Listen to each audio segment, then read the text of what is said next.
is he really coming? Did you have second thoughts about coming here? I just wonder, but it's nice to have you. So, besides the fact that one of the most Google things about you is what people in Google think about you. Ah. I mean, and I'm surprised, but everybody And what says, did it say? they say you're warm, you're nice, you're approachable. Ah. I mean, can you guys attest to that? And I'm like, you know, in the 5 minutes we've been together, I can attest to that. Ah. Because, I mean, we've already talked about Chennai, we've talked about your brother, we've talked about your kids in 5 minutes. You guys got to give it up for this guy. Well, thank you. Especially because, I mean, but like I said, don't mind if I want to go straight. Did you have jollof rice yet? Did you have jollof rice yet? No. No time. No. You only came in last night. Yeah, maybe I'll try it later today. That's good. But you see, I want to thank you for coming because I don't think you really had to come. Google is doing okay here. Isn't Google doing okay here? It is, but you know, I think it's very, very exciting time here. So, you know, I always feel we have to come to places like this to kind of learn how things will evolve for the next 10 to 20 years. So, you know, a place like Africa, people do everything on mobile, and you know, it's just a different way they use products than what we are used to. So I want to learn too. So as much as possible. Yeah. Now you've been with Google 13 years, Yeah. 2 years as a CEO. Yeah. And I wonder how you would trace the growth of technology from your days in India, back in Chennai, and up until today, right here in Nigeria.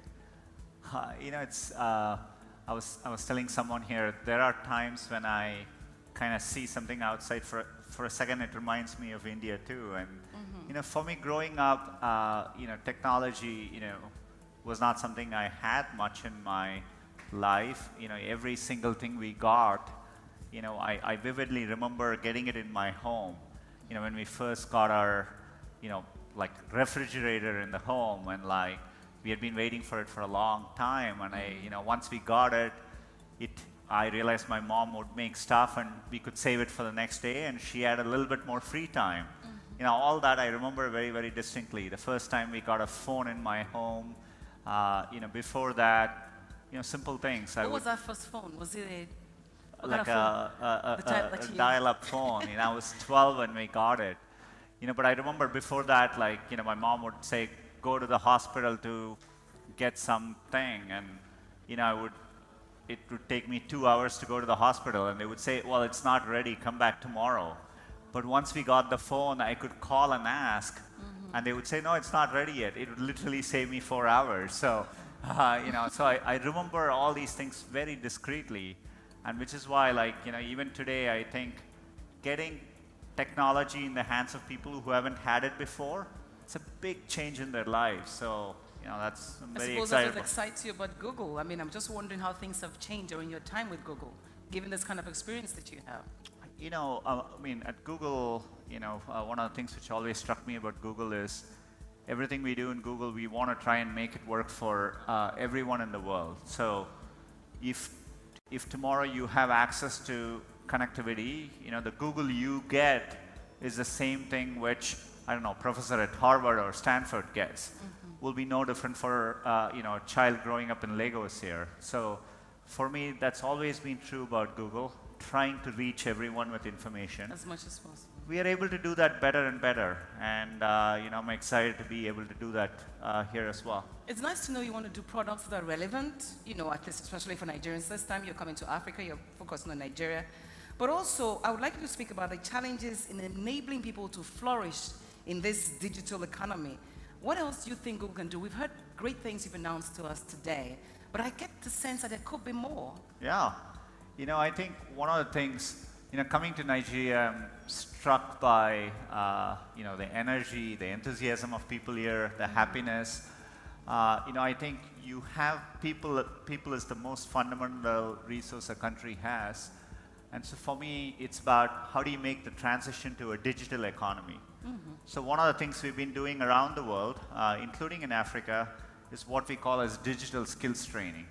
By that we mean taking people who are, you know, doing small things, small businesses, maybe even a side hustle in a place like Nigeria.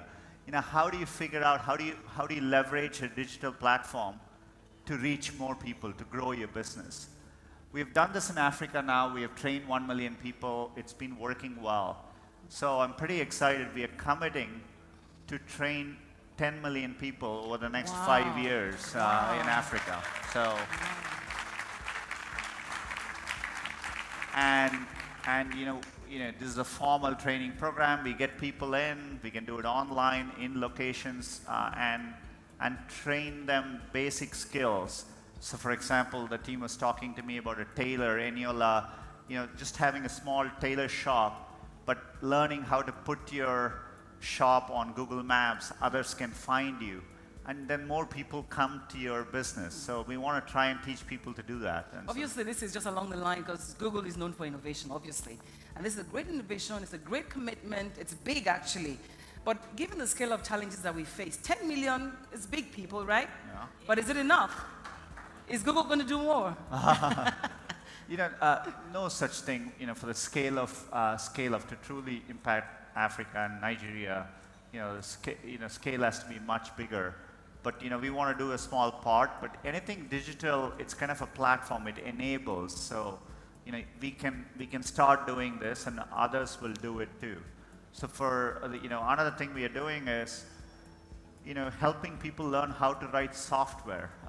To truly solve things in Nigeria, I think people here have to write things for the local economy. And so making it local.